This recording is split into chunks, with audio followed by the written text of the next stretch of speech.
embodied in this character. Doesn't stop here. You don't have to make anything up. You can just be something and build a brand around it. Michael Jordan, terrible husband, terrible manager of his personal finances, really, really bad baseball player, terrible basketball team owner, super, super good at taking an orange sphere, bouncing it on wooden planks, and putting it in an orifice at the end of a wooden court. That is what Michael Jordan was fantastic about.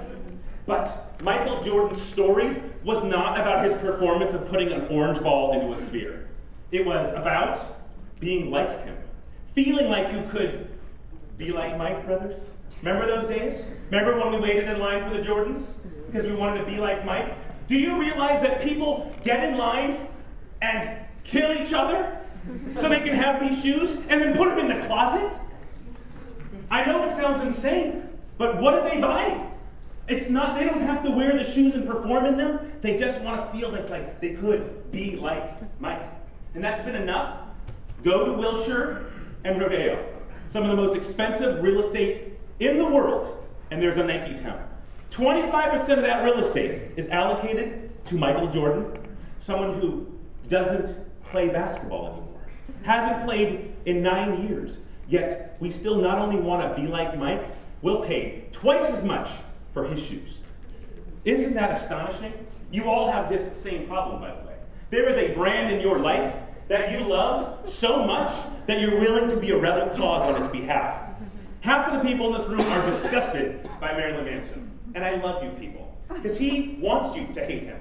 That's his brand, excuse me.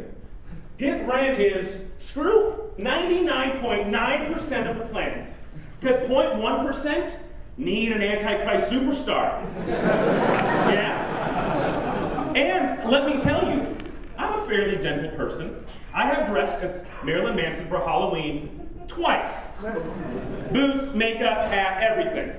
And even though I'm a nice person the other days of the year, people don't want to walk on the same side of the street as me, dressed as Marilyn Manson.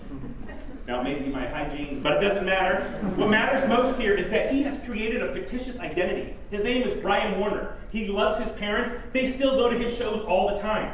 He's been married. He doesn't worship the devil. But have you heard him on Letterman? Have you heard him on Bowling for Columbine? Brilliant, articulate, amazing. All he does is basically say, who told you that men couldn't dye their hair pink? Like, who set the rule, right? He's just setting up the premise for a rebel cause that makes everybody want to believe who wants to be a rebel. And that's why, despite what's happening in the music industry, Marilyn Manson is doing just fine, selling concerts out all the time. And you think that he figured this out the first time? You think he's the only one who figured out, if you tell me a story, if you give me a reason to believe, I will endure? You think he's the first person? Please. Please, people. All right, ready, you're all intelligent. What does the T stand for in Mr. T? Nobody knows what the T stands for, yet we've given them the letter. You know what? I'm S. I am Mr. S. Mr. T was an out-of-work security guard. Out-of-work security guard in Los Angeles. He pitied the food, but it doesn't matter. He just decided that he was going to stay Mr. T. He was going to wear the gold chains and shave his head. 20, 30 years later, he's the same dude. He is mentoring kids on Oprah. Same dude. He's kicking people's ass in 18. Same dude. Do you recognize that he just decided what promise he wanted to tell the world and effectively delivered every single time consistently for 30 years? And that's why he's working. That's why people have stuck by him. And I know you love Pee Wee Herman for his incident. But I'll tell you, he's won more awards for children's educational television than Mr. Rogers.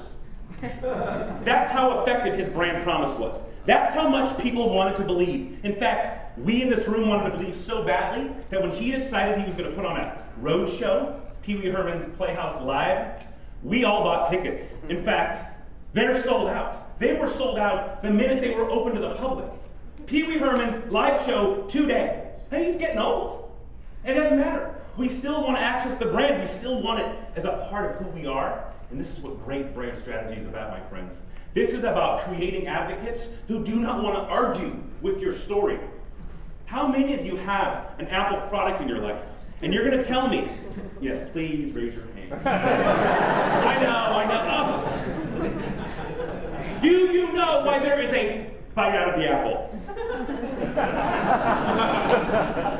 Do you know why it's called Apple? How many of you raised your hand? How many of you tried to sell your friends on that product? You have tried to convince everybody you know to buy your product, to buy this product. It has nothing to do with the apple. It has nothing to do with the performance of the product. It has to do with what it makes you feel when you walk around with that product, when you open that laptop in the meeting. What does someone think about you? Right? Isn't that what it is? Isn't that why when you go to a coffee shop in LA, all the screenwriters are sitting around with their Macs open? Because then you think they're actually working, right? Oh, and they must be so creative. We have a beautiful, capable intern who brought her Mac to a meeting the other day.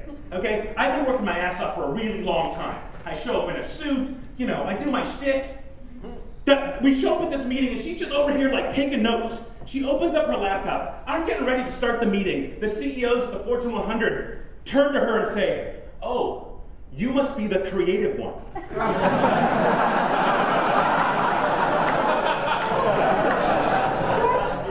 Come on. Right? But that's what you want. That's what you want from this. You want to tell people stories, and brands, for the first time in the history of humankind, have given you the tools.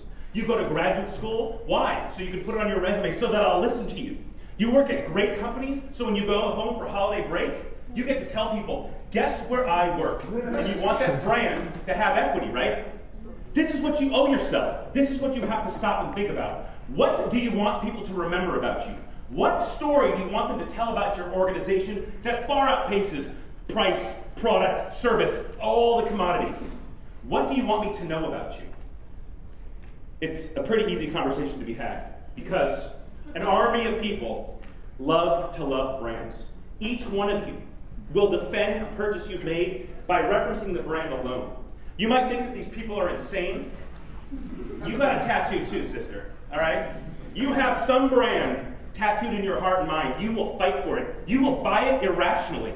And you will brag about it to all your friends, right? Why? Because having the brand in your life makes you feel something amazing.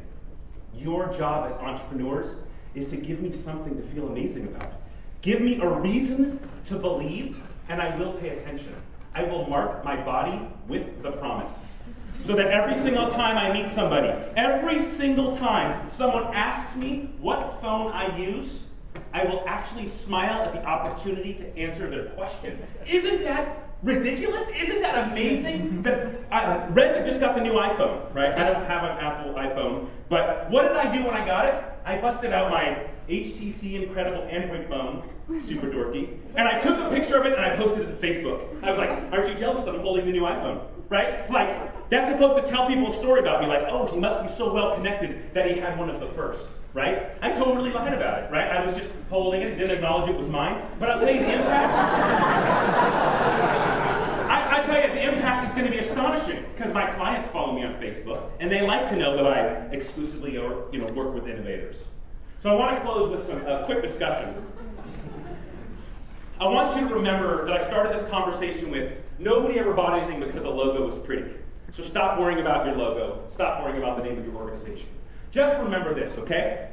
A brand is an exclusive, which means no one else can tell the same story. You have a reason for me to believe. Make sure that your reason to believe is unlike everyone else's, okay? Not only is it exclusive, but it is desirable. Do not try to make something that's exclusive that your market is not interested in consuming. If they don't want to hear your story, your business isn't going to succeed. But what's most important is the last word in this line. An exclusive and desirable idea. Now that idea might manifest itself in a product or a service or a place or a person. The actual mechanism of delivery never mattered. All that mattered was the idea. And if you do this incredibly well, if you give me the idea you want me to hold on to, amazing things will happen.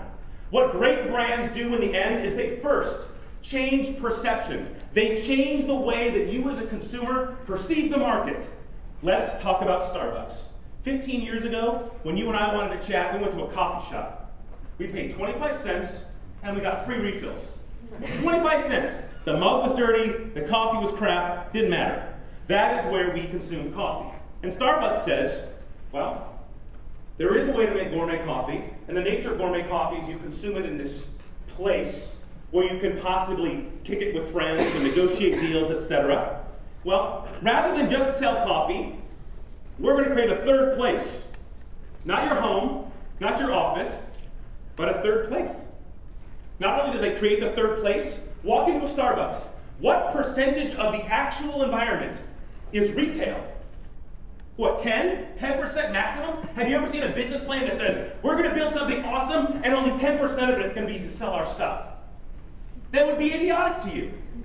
Because that's not what they're selling to you. What they're selling you is a $4.25 allocation of rent.